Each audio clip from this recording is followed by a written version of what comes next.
Sebanyak 359 jemaah calon haji asal Provinsi Sumatera Utara telah diberangkatkan ke Tanah Suci Mekah melalui kelompok kedua embarkasi Medan. Satu orang dinyatakan tunda keberangkatan karena visa belum selesai.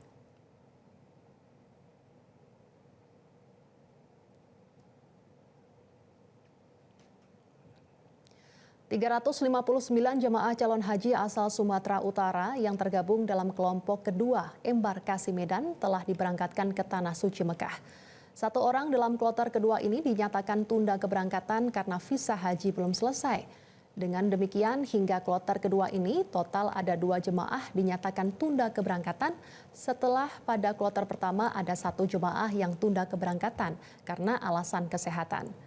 Jemaah yang tunda keberangkatan ini nantinya dapat masuk ke kloter selanjutnya jika kondisi kesehatan membaik atau visa hajinya telah didapat.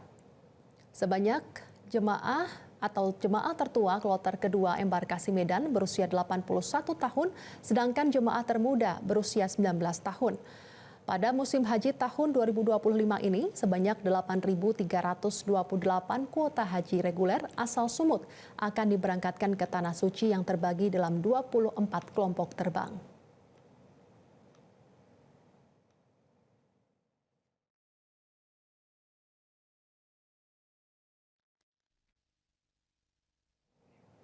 Jelajahi cara baru mendapatkan informasi. Download Metro TV Extend sekarang.